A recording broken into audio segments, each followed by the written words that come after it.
Hi everyone, welcome to Annasaheb Dange International School. It is my privilege to be with Dr. Henk sir. So he was born in Netherlands and moved to Australia. He is an aeronautical engineer and he is also a pilot. After that he shifted to social work. So hello Dr. Henk, how are you? Very well, thank you, Juveriya. Thank you. So I understand you do a lot of traveling. Love traveling, love traveling. I moved to Australia when I was 12 and we went by aeroplane, and that was a huge deal because we come from a poor family, and so we came by plane and it completely changed everything. I was going to become a farmer, but I love flying and I fell in love with aeroplanes, and of course with aeroplanes comes traveling. So yes, I certainly do. I do a lot of traveling. So what do you like about India, sir? Oh, that's a big question, isn't it? The question is as big as the country. What do I like about India? Where to start? Well, there is a wonderful film called The Best Exotic Marigold Hotel. And in that film, this lady asks this guy the question, what do you like about India? And he, very savage, a bit of a sourpuss lady. And he smiled and he said something like, the smells, the colour, the people, the smiles. And I thought, wow, amazing. One sentence summed up the whole of India. And I'm glad my phone is off. It is very interesting to listen to you. I haven't finished yet.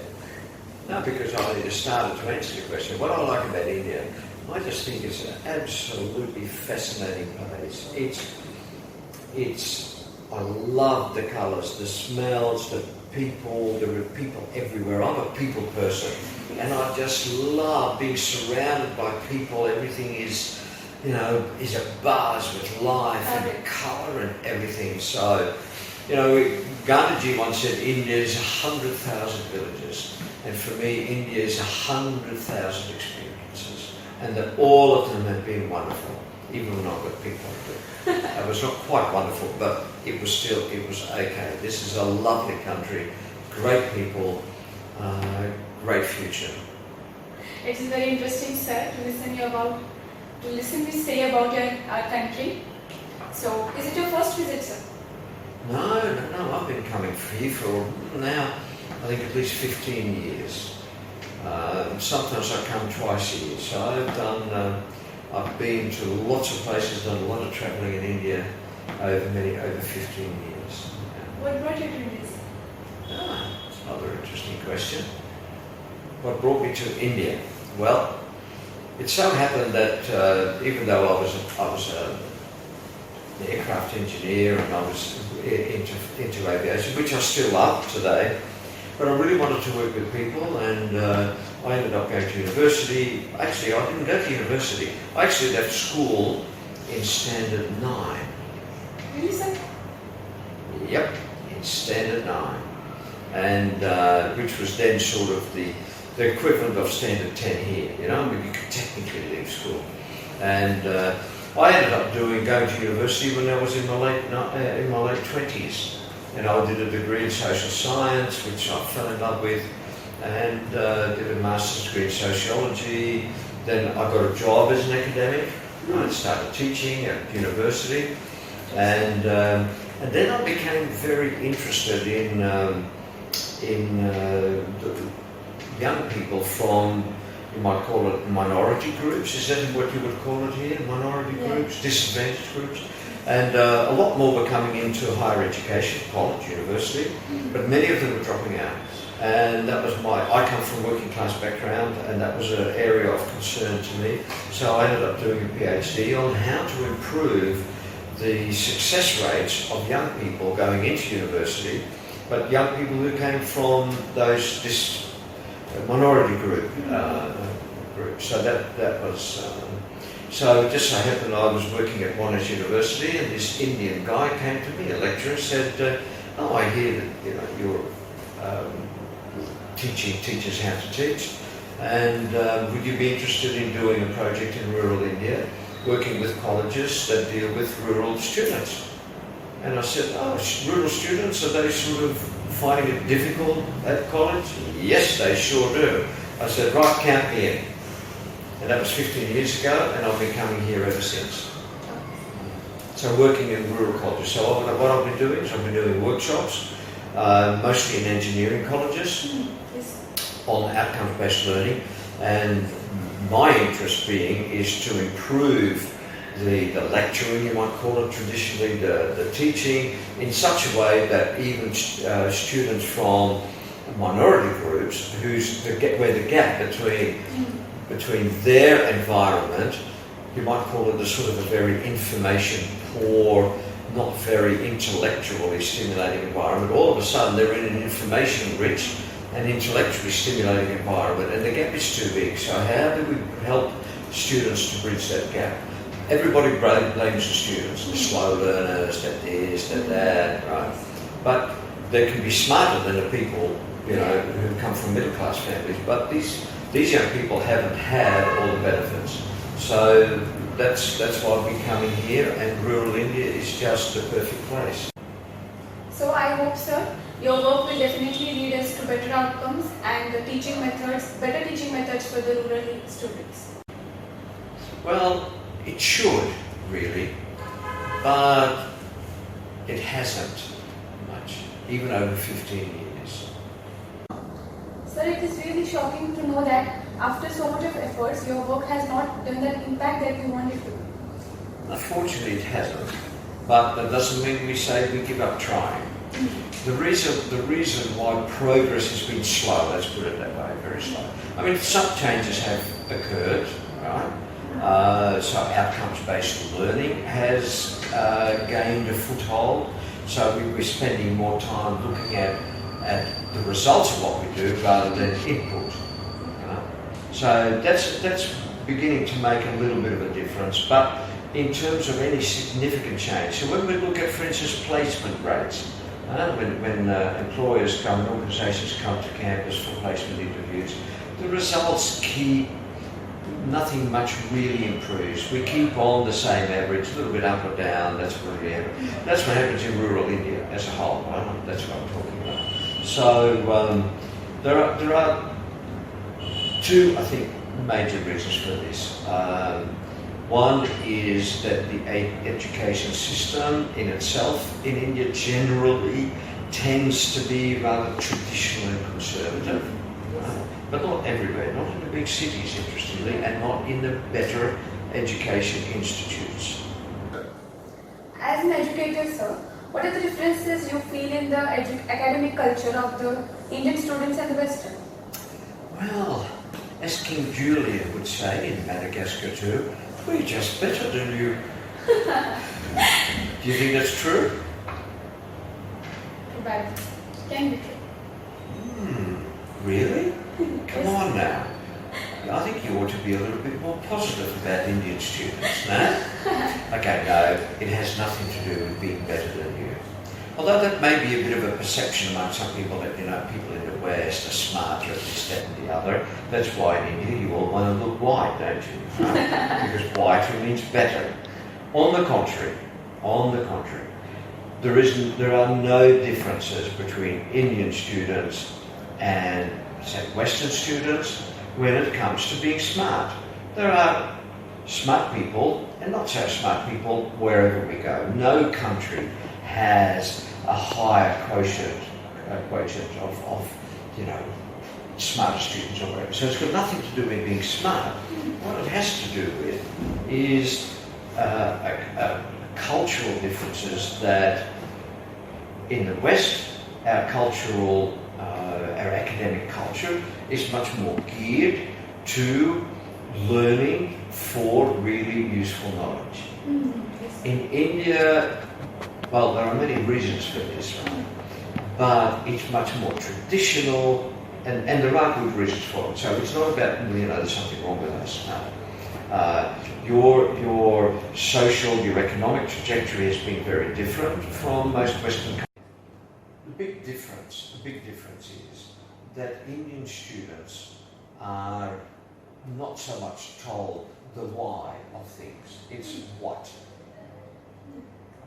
So there is because of the respect for teachers, the respect for older people.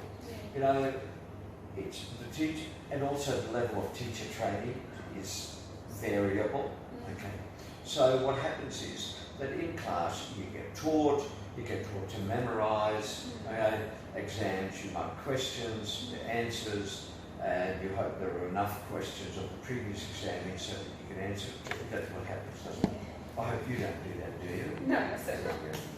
Sometimes. Yeah, sometimes. Oh, have to cut this out. This is terrible.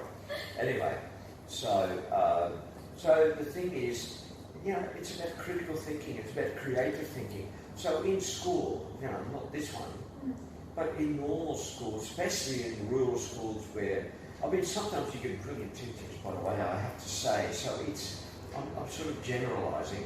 So you can get really good teachers who care, but infrastructure-wise, it's poor. In the past, textbooks used to be poor. The whole infrastructure was poor. But the main thing is we're talking about rural India, so there is not much of a tradition of reading. That's the first thing. So you go into most people's places. Now I went to your home the other day. Now what do I see? Apart from wonderful paintings, amazing paintings actually, were there many books around, literature? Yeah. Is there much literature in the house? Yes. My father likes literature. Ah, good. So, but if you go to a farmhouse here, what do you see? Right? Do you find magazines, literature, books? Right? So there is a real action. So there is not much of a history, a tradition of reading, primarily because people could not afford to.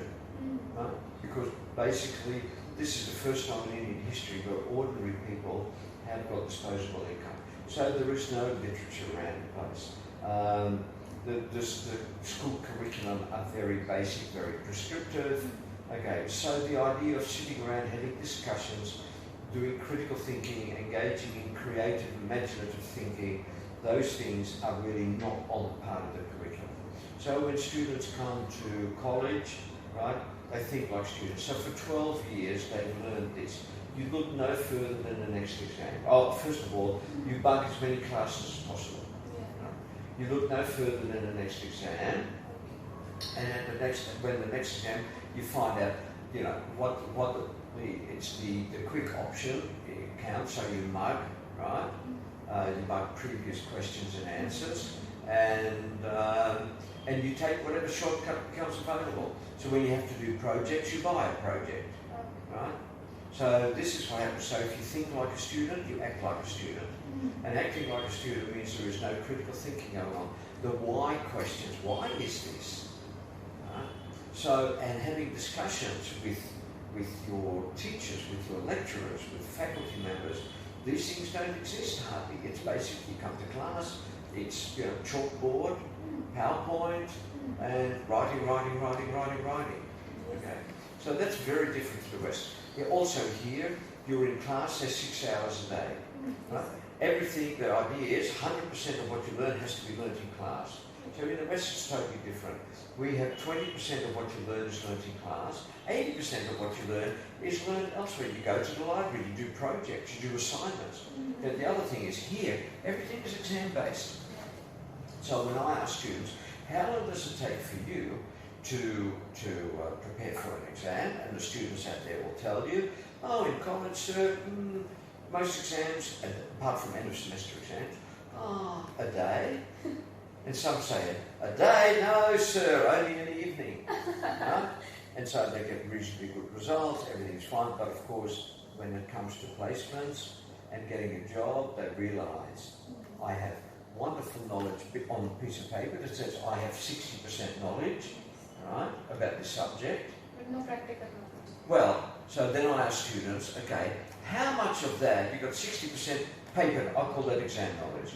When you know, if you had to work, and you're working in a company, how much really useful knowledge do you actually have? And you know what students tell me?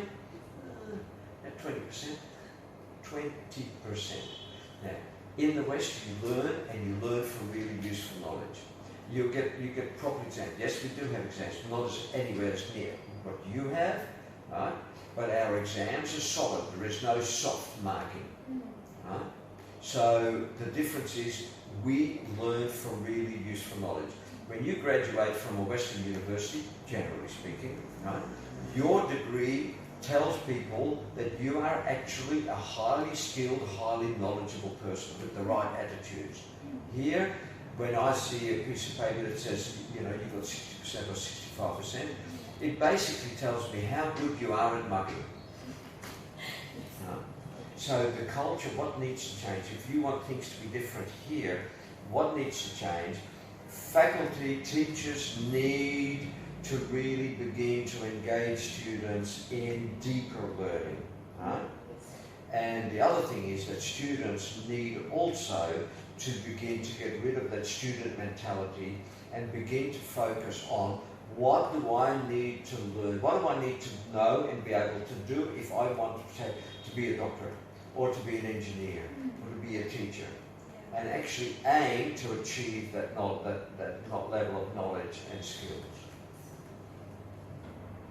You mean that, sir, the students have to improve their reading habits and also have to improve their critical and creative thinking attitude. It was a really interesting interview, sir. As a student, I will apply these all tips in my study habits. So, Juveriya, after this interview, what tips would you give to all the Indian students out there? To all my Indian friends who are watching this video, Dr. Henk sir has given us wonderful tips. So I want you to apply. If you want a good career, I want you to do more creative and critical thinking and read more. Thank you, sir, for spending your precious and valuable time with me.